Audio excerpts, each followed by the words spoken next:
everybody. Welcome back to another episode of the Conversation series. I am so incredibly excited because I have Angie Martinez-Tejada with us today, and I am a huge fan of her work. And I'm going to let her introduce herself, tell you what she does, all of that good stuff. So, hi everyone. Thank you for having me. My name is Angie Martinez-Tejada, and I am basically it's so funny because I consider myself a slashy. Like I delve into so many different things that I'm like, oh my gosh, what do I do? But I am predominantly a fashion writer. So I love to create content, specifically content writing, whether that be via a blog post, whether that be for a publication, and hopefully at some point print publication, if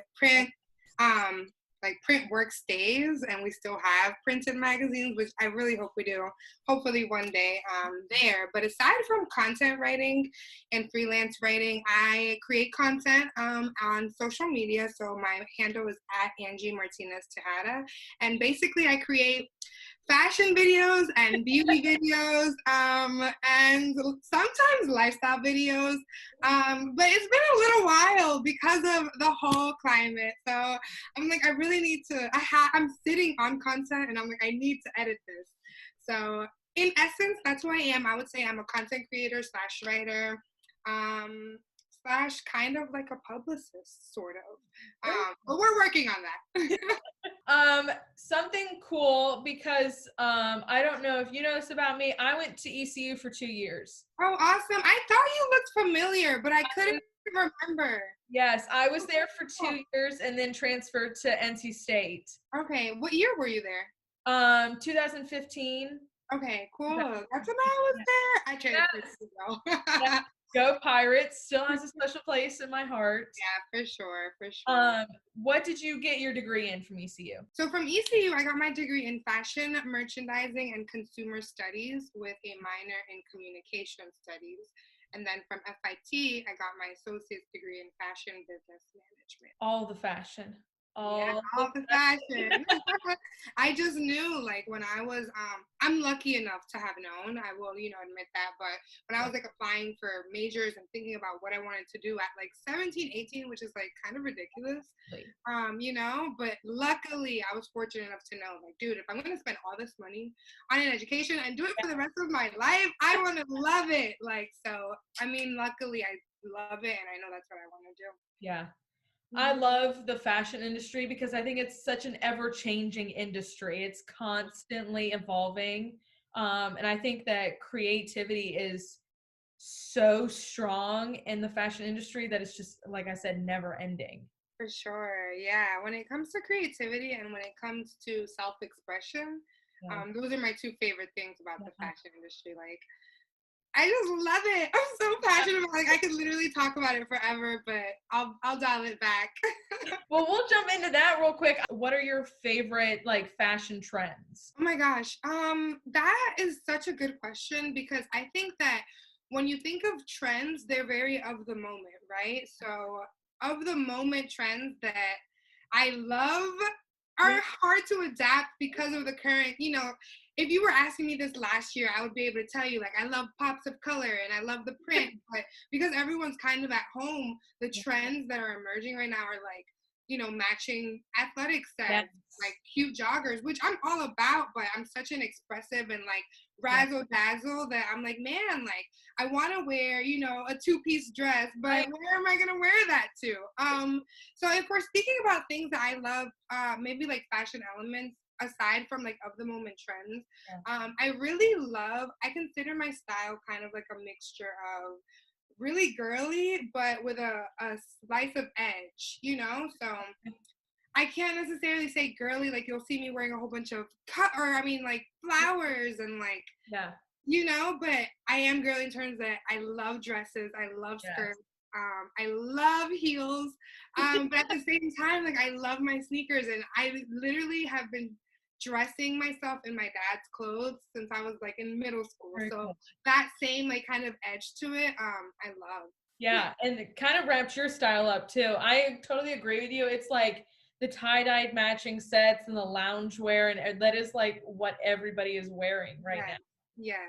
And I'm the same way. I'm like, I like it, but I'm like, I can't, like, I feel like I can't pull it off and it's not my style. Right. And that's very true. Like luckily there's a lot of different like athleisure brands that are coming out with like different kinds of athletic styles. Yeah. I like it to be comfortable or to go, I don't feel like dressing up, but I want to be cute. Let me throw on like this cute little sporty look, but I want to wear my dresses. Like, can I wear some heels? It's Yep. crazy we're talking about that actually because I was just thinking like I should probably put on a pair of heels and like remind my head how to walk in them because it's been months. I think it's just the climate of the world right now. I mean, I'm like you, I so badly just want to go and put on a dress. Like I have nice clothes. I'm like, but where am I going to wear it to? Yeah, Like, and excuse me, you know what? You've almost sparked, not almost actually. I'm going on record to give you your credits because you just like sparked an idea in me, and I think I'm gonna do like you heard it here first. I think I'm gonna do like some kind of social experiment where I get dressed the heck up in heels, and I'm going to Harris Teeter. You there know you what? go. Like why not? Like why do I have to go somewhere? I'm gonna go to my doctor's appointment and Why, like, yeah, why do you have to go where somewhere you fancy know? to be dressed fancy? Right. So I'm gonna thank you for the content idea. Who are your idols in the industry that you look up to? Oh my gosh, that's kind of a hard question because I look up to both people who are like really aspirational, but also people who I have like a connection to or that I can actually like reach out to. So it's kind of hard to answer because for such a long time, I really looked up to Anna Wintour just Yes. because she's like head of like fashion, bro. Like if you think Yeah. of fashion, you think of Anna In Wintour. Wintour, yeah. Oh, and so it's so sad to see, the recent like light of events towards like racism that they have within, just the magazine. So it's kind of like, no, not Yeah. both. You just hate it's one of those Not you hate to see it because she yeah. is such a figure in the fashion world. I mean, no offense, like she doesn't have the best reputation. Right. If you think of like Devil Wears Prada, but it's still like Anna Yes. Wintour, like she is Yeah. the editor in chief of freaking Vogue. Absolutely. Um, so but I still look up to her in terms of what she's achieved, not Yeah. only like in the industry but within her career as a woman. So I do have to list her. I freaking love Rihanna. Her style is like, she's like my soulmate. She's an icon. She is great. So I Yeah. love Rihanna's style. Within the industry, I love Balmain. So Okay. Olivier Roosting is my favorite designer. Yeah. He just speaks to my soul. Like I'm extra and I'm like Yeah. effervescent. And it's like he just knows how to bring luxury and like glam, and I Yeah. die for it. I want to know like one of his like how heavy it actually is. Like it just I mean it's like I Yeah, just it's know. crazy. There was a Balmain exhibit at FIT because FIT has a famous museum. Oh my gosh, and I was so happy to be able to visit it. And they had Kim Kardashian, like a dress Yeah. that she wore on the runway. I can't remember what event it was, but it was a Balmain dress, and they had it on display. And I was like, oh Like oh my my, gosh, wow! Like that, the haute couture yeah. literally just fascinates me. Like I think one of my biggest goals is to be in Paris and be in those high ateliers. Like Yes. that's just the ultimate like Yes. fashion, honey. That would make my fashion heart so happy. Like I Right? just being able I don't even like I would love to wear it, but just to be able to see how they make Yeah, everything, the process, like right. I would die. I It's really would. artwork, It's Absolutely. artwork. So It's artwork you can wear. I think that's the best part about it. right, right. It's beautiful. We can tell already how happy fashion makes you. What I mean, can you put into words what fashion means to you? Yes. And I'm so happy you asked that because it's really the underlying like purpose for it, like my motivation and really what I want to obtain in life. And so the reason why I love fashion so much is because it's like self-expression. So it's aside from artwork, which we already spoke about, and like really seeing what a designer's thoughts were when creating this piece, right? I love that. But I also love that when you're getting dressed, um, you're expressing how you feel for that day, right?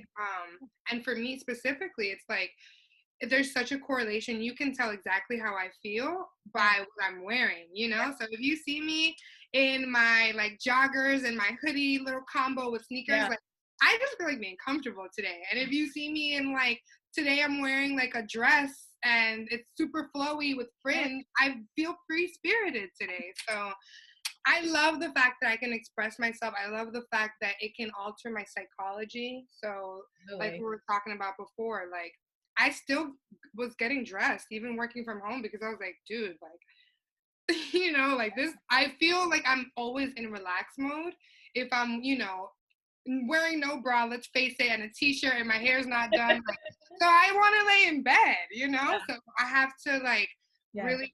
Some people even say like putting on shoes actually has a psychological effect on your productivity, I've heard that. which is like how. So Yeah. the psychology behind your dress is something that literally fascinates me. And then lastly, I would probably say the marker that it is in time, in history, Yeah. right? So you've got your history books that tell about different eras and about different Right. social movements, and you've got your music that does the same thing. But such a huge part of fashion is literally Yeah. storytelling based on the era. So Yeah. for example, if you're talking about like the 1960s, you'll see that hippie movement, and Yeah. there was a lot of free spirit, and they were protesting the war in Vietnam. So it was, and you'll see that in the Yeah. hippie dress. So Yes. I just think it's really cool how like Yeah. society really integrates with dress, and how fashion is a representation of Yeah. that. I love to say it sets kind of like my intentions for the day. It 100%. sets kind of like if I'm dressing nicely, it's kind of like setting, okay, I'm going to have a good day. It's going to be a happy day. It's kind of having that positive attitude in mind to start the day. That's how I like love Yeah, to think about it. for sure. It's very psychological, and Yeah. that's really what makes me so happy, because I'm like, yay! Like, if I'm not having a good day, let me put on this cute outfit that makes me Yeah. feel Yeah. powerful, or like there's so many feelings you can feel just with an Yeah. outfit. So Yeah. I love that. Okay, so we have to dive into your blog because it is like I love talking about other people's blogs because your blog represents who you are Right. and it kind of shows who you are. And so your blog is Style Me Ange. Can you tell us a little bit about it? Just kind of what you talk about, how it's set up. Of course. So my little baby, I started Style Me Ange as a Marty Style, which is like such a bad name. But it had a cool meaning in my head. But when you're building like a brand, you're like, dude, can people even pronounce this? So it just came to me one day. I was like, Style Me Ange, because like so many people in my life were like, can you help me choose an outfit? Can you help me choose an outfit? Hey, I don't know what to wear. I have this coming off. And so I was like, people are always asking me like, hey, Ange, style me. And so it's just like, style me, Ange. So I was like, this is genius. So I made it my Instagram handle. And it's so funny how, like, for me personally, like changing my Instagram handle completely, I'm rebranding all the time. Yeah. And so when I made Style Me Ange, I was like, okay, great. Like, I have this platform where it's easy to just post my outfit of the day on my Instagram stories, but there's no longevity. You know what I mean? Like, I'm kind of like placing a whole bunch of effort creating these videos and doing all this stuff for it to live on Instagram. And Right. one time I think Instagram had like a crazy crash. And I was like, oh no. I was like, no way. Because if Instagram wants to go away, they take all my hard work with them. No. So, Absolutely. so I created Style Me Ange as really, it was because I always knew I wanted to be in fashion, literally since I was a little girl. But there are so many different avenues and career, you know, areas that you can delve into that I've just been like really experimenting and figuring out what I like and what I don't like, and I still am. So I thought that I wanted to be a stylist because I always knew I did not want to be a designer. Yeah. Off rip, I was like, I don't want to design. I love fashion and I love art, but I don't want to like create it from scratch, Right. Like I want to take Right. the things that inspire me and the things that other people created and tell a story essentially. And so I was like, I want to be a stylist. Like I want to style whatever. And so there's so many different avenues of styling that I was like, let me just create my website. And then that way I'm just starting to give ideas. I was like interning with a stylist and we were doing editorial shoots. And then I started to try to venture into basically Style Me Ange was like a styling business. So Style Me Ange, the website, was almost like a way to build my credibility, but to also showcase my clients. Yeah. That didn't really work out very well because usually when you're doing like a consultation with a client, they don't really want to take pictures. Right. So you can't really showcase your work because 9 times out of 10, the client, whenever they're at their event, isn't worried about, let me take a picture for Angie's website, you know? So I was losing a lot of like the purpose, the original intent of Style Me Ange, which was to show like my work.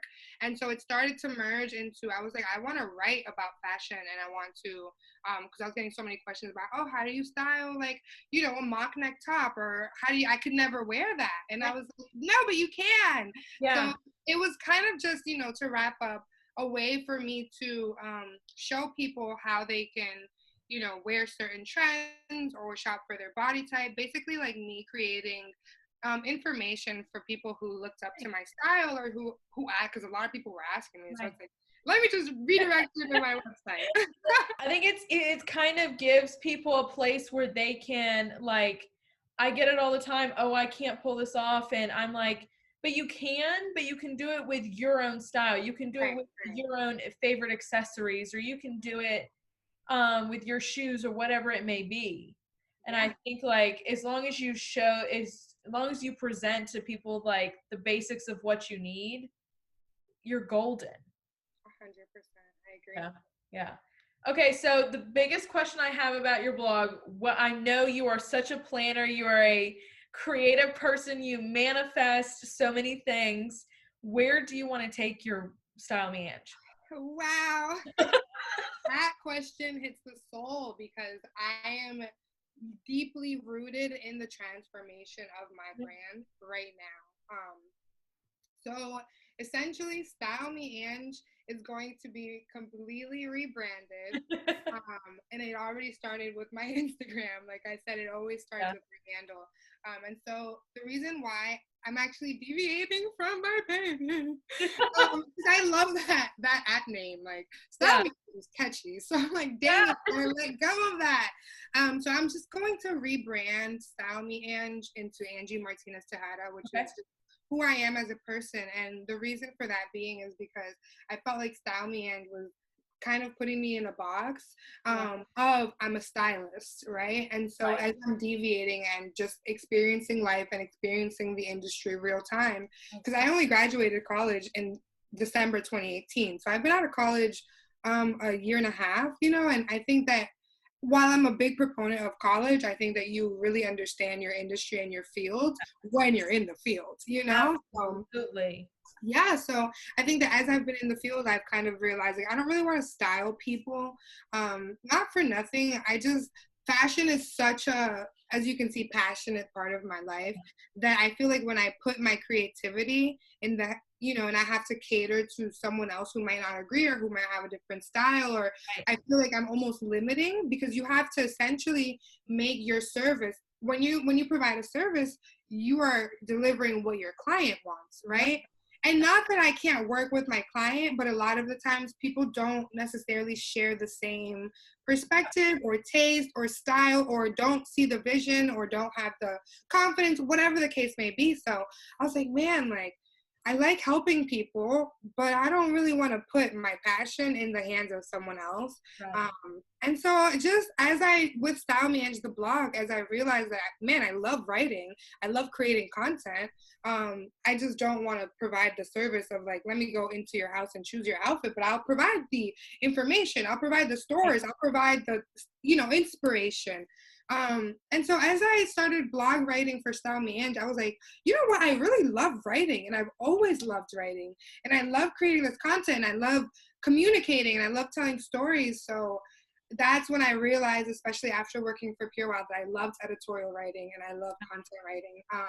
And so Angie Martinez-Tejada as a brand, as a website, is going to be like my personal hub where you can go to understand all the work that I've written, not only for myself, so I'll still have an element in the website excuse me, within the website, I'll still have an element where I'm writing my original work and just like, the blog, but the website as a whole won't be just a blog. It'll basically be a collaborative, and like basically my online writing portfolio. Like, Oh, here's what I've written for, aspirationally speaking. I've written these articles for Vogue. I've written this yeah, for Elle. And then you'll have another section where it's just like my blog. Like, here's just free game, free information. And then another, section for here video content that I've done. So right. making it more of an all-inclusive one-stop shop for all things fashion, beauty, lifestyle.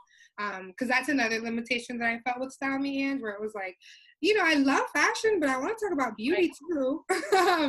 So that's my end goal. Well, and I have that conversation, but in terms of like my YouTube channel, people ask me all the time, what is your YouTube channel about? And I'm like, I do everything. I Mm-hmm. don't hold myself to one thing, because I think if you hold yourself to one thing, you're stopping yourself from creatively journeying into something you may have not known you were meant to be in, but you've stumbled into it and absolutely love it. Um, Right, right. so like I do food, I do sports, I show off my friends and family, I do travel. Like I don't like holding myself to one 100%. thing. So I think Yeah, it's, and I love that on your blog that you do have your editorial pieces, because I don't think a whole lot of bloggers do that, right. because they think that the work on their blog should just be that. But I think you're showing off you're showing off all of your work. Well, thank you. Yeah, and I think the reason for that is because I think there's a growing distinction between, and it might not be growing, it might already be established, Right. but between like bloggers and like writers slash editors. Right. And I think the only distinction there is when you're a blogger, it's a little bit more casual. You're still creating this content and you're still providing value and still gaining an audience and still getting ad revenue. But I think that when you're a writer slash editor, it's more of a like journalistic approach. Right. And so aside from, for example, what I'm trying to say really is like when you're a blogger, it's more so your opinion, Right. right? And that's what people, even if you're an influencer or if you're hosting ad, people are paying you because your audience listens to your opinion. Right. Whereas when you're a writer slash editor and you're going more into that like full-time role or that scope, and you're writing for publications, you're providing information and you're providing value via a journalistic approach. So for example, let's say that you want to search like the best trends of summer, like you just asked me. You would go into Google and you would search that, and you're probably going to click on the link that says, maybe a reputable site that as opposed to like a blogger you've never heard of. Absolutely. Yeah. So I think that that's where I've kind of been trying to make the transition from like, I'm just a blogger or I'm just a content creator. Like, no, this is like, I want to be like a source of information. Absolutely. Yeah. I truly believe don't hold yourself to one thing, because when you do it, just it limits what you can do, but also your mind. Like you Yeah. put that expectation in your mind, like, oh, I can't do it. And Right, I right. think that's such a hindering process. 100%. And definitely when you try to put yourself in a box or when other people try to put you in a box, like, so what do you do? Like I told you, I do everything. Like, what I do because you see it. So, that's a big part is just like, don't let other people make you feel like you have to define what Yeah, you do. Like I follow my passion and absolutely. I document it essentially. Yeah. So, okay, so you do have a YouTube page that you have started. Um, Yeah. you've had it for a year.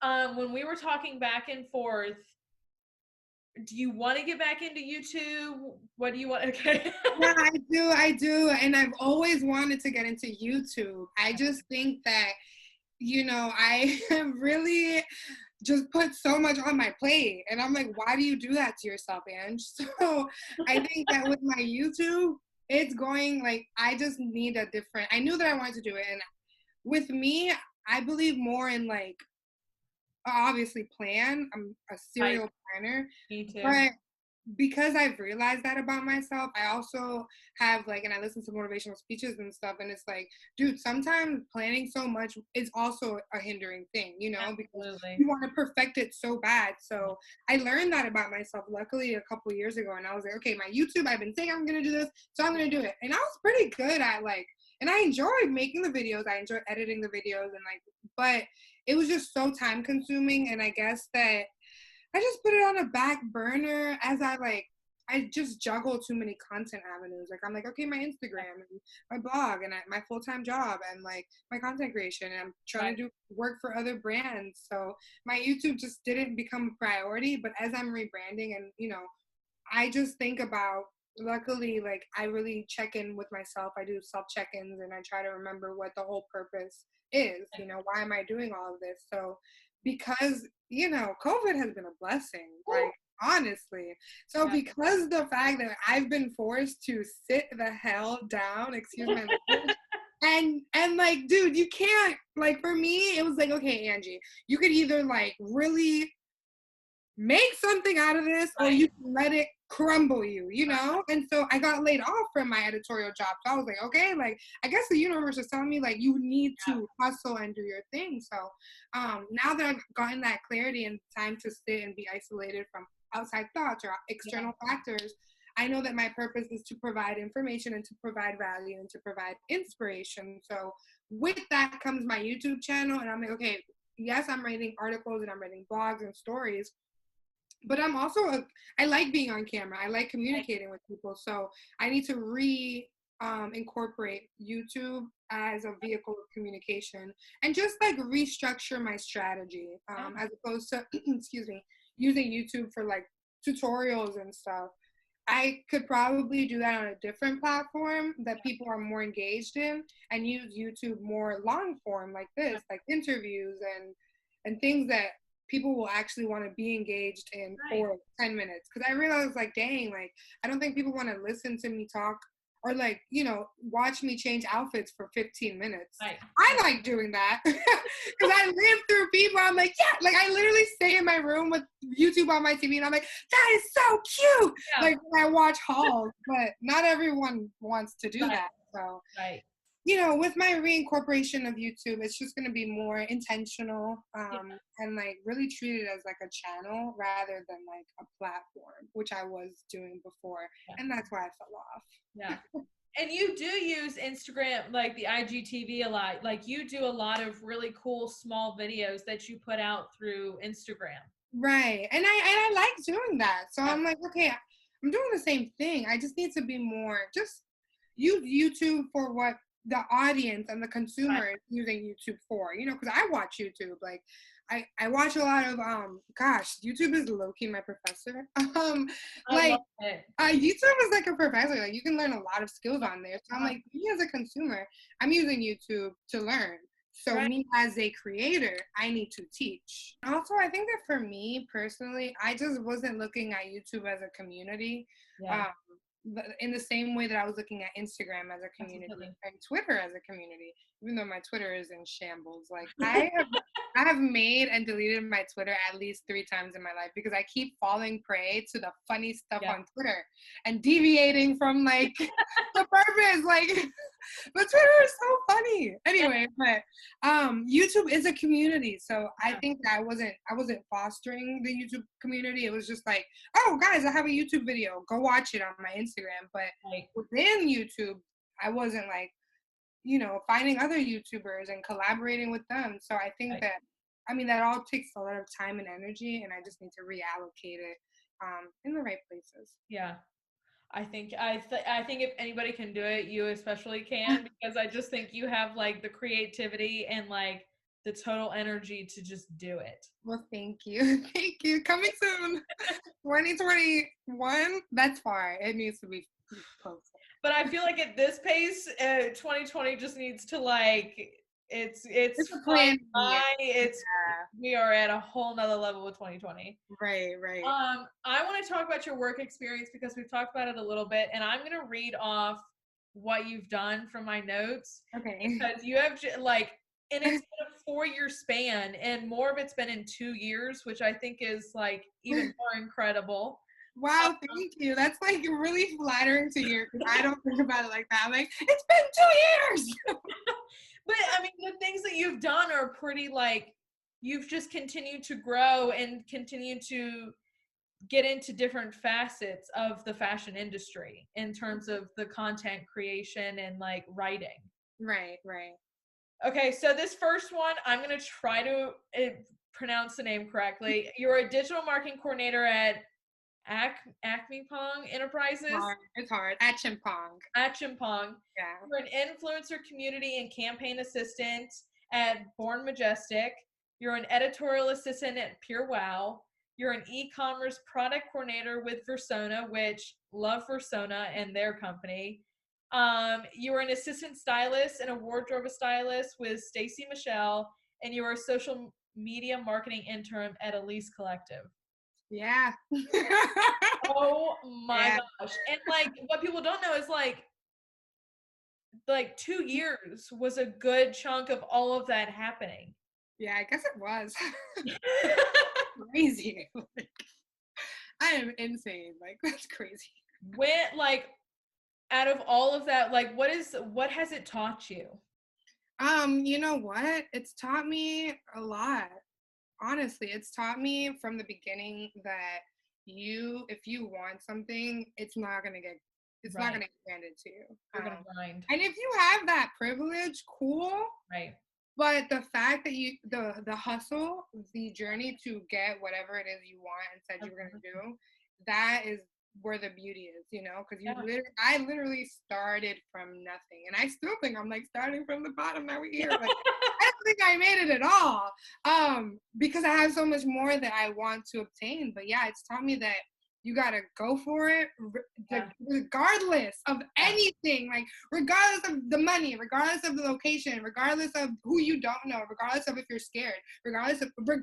Like if you don't go for it, it's never gonna happen. Absolutely. It's taught me that relationships are important, and if you don't know how to maintain a relationship, I mean, like it's gonna be tough. So relationships are the essence. I would say that I can attribute what I've been able to accomplish so far solely on being able to maintain good relationships, having my work ethic speak for who I am, and being genuine, like just genuinely being a strong, hardworking, and kind person, And then third, being really grateful. Like there's always something to be grateful for. Absolutely. So throughout this whole journey, I've just learned, like, even when things suck, there's still something to be grateful for, because the sad reality is that we all say we want to obtain this and achieve that.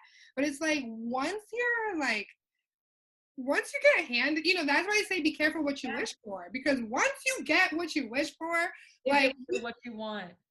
And not only that, but you have to actively remind yourself, like, this is what I wanted. You know what I mean? Like, maybe in the time of me wanting it and wishing for it, I didn't account for the stress or the how expensive or blah, blah, blah. But at the end of the day, I asked the universe, give me this, I want this, and now I have it. So it's like you have to be grateful for that. So I would say those are probably the 3 things that it's taught me the most. Do you have out of all of your experiences, do you have a favorite experience, like one that was so super fun to do? You do?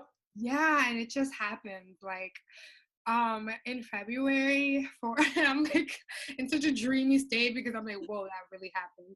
In February, I got to attend a New York Fashion Week shows. Oh my god. As like a freaking guest. Like, what? Oh my gosh. Like, I still think about it, and I'm like, yeah, because it wasn't the first time that I participated in New York Fashion Week. When I was studying at FIT in 2016, I also interned I was a fashion assistant at a PR and showroom agency called Seventh House PR. And because it was a PR agency, they represented various designers, some that I still love, like Pat Bowe, Patricia Bonaldi, Kendall Miles. Like, these are people that I learned about in that freaking internship, and they're like really cool.